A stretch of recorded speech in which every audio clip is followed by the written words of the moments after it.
कि एम्बुलेंस नहीं मिलने का कारण हम लोग को ट्रैक्टर में पेशेंट लाना पड़ा। समय पर इलाज नहीं मिलने का कारण जब हमारे व्यक्ति का डेथ हो गया। अभी ये तस्वीर जामताड़ा जिले की है, जहां एक मरीज को अस्पताल तक पहुंचने के लिए एम्बुलेंस नहीं मिली तो परिजनों ने उसे खटिया पर लिटाकर ट्रैक्टर से अस्पताल पहुंचाया।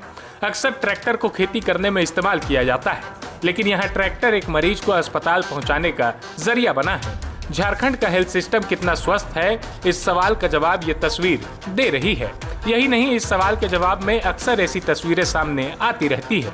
इससे पहले भी कई बार मरीजों को खटिया पर लिटाकर बहंगी में ढोते हुए अस्पताल ले जाते हुए और कई किलोमीटर पैदल सफर करते हुए तस्वीरें सामने आ चुकी है। सरकारी फाइलों में एम्बुलेंस दौड़ती है, लेकिन गाँव में आज भी खटिया और बहंगी ही सबसे भरोसेमंद वाहन साबित हो रहे हैं। फर्क सिर्फ इतना है कि इस बार खटिया को 4 कंधों ने नहीं बल्कि एक ट्रैक्टर ने उठाया है। कि एम्बुलेंस नहीं मिलने का कारण हम लोग को ट्रैक्टर में पेशेंट लाना पड़ा।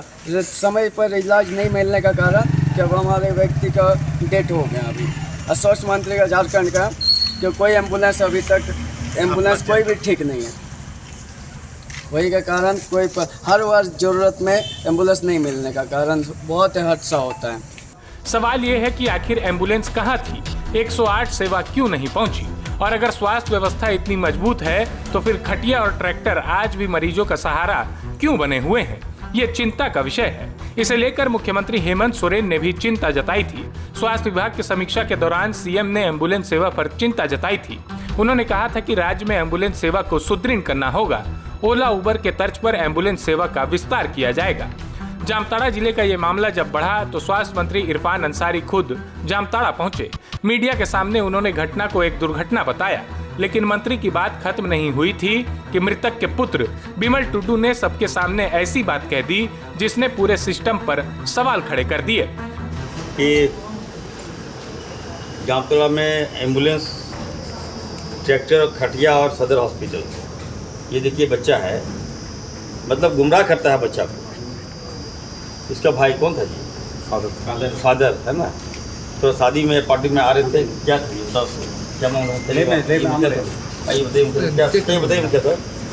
मौके पे ही डेथ हो गया और कहा कि एम्बुलेंस नहीं मिल रहा है, जबकि हम यहीं पर हैं।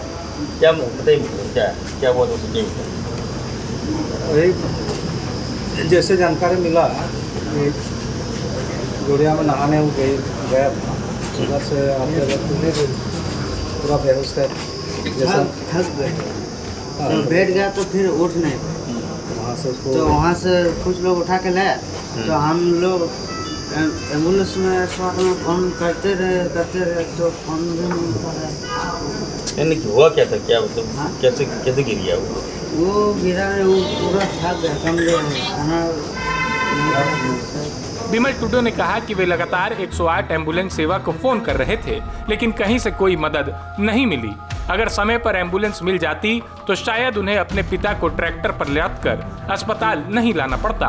मृतक के बेटे की बात सुनकर मौके पर मौजूद लोगों के बीच चर्चा शुरू हो गई और कुछ देर के लिए माहौल भी असहज हो गया।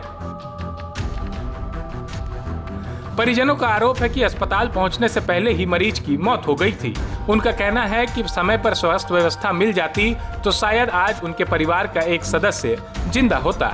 झारखंड में स्वास्थ्य सेवाओं की यह तस्वीर नई नहीं है, लेकिन हर नई तस्वीर पुराने जख्मों को फिर हरा कर देती है। सवाल ये है कि आखिर कब तक एम्बुलेंस की जगह ट्रैक्टर, खटिया और बहंगी मरीजों की जिंदगी का सहारा बने रहेंगे? कब तक सरकारी दावों और जमीनी हकीकत के बीच इतना बड़ा फासला रहेगा? और सबसे बड़ा सवाल, अगर एक स्वास्थ्य मंत्री के जिले में मंत्री के सामने मृतक का बेटा एम्बुलेंस नहीं मिलने की शिकायत कर रहा है तो उन दूर दराज गाँवों का हाल क्या होगा जहाँ कोई सुनने वाला भी नहीं है?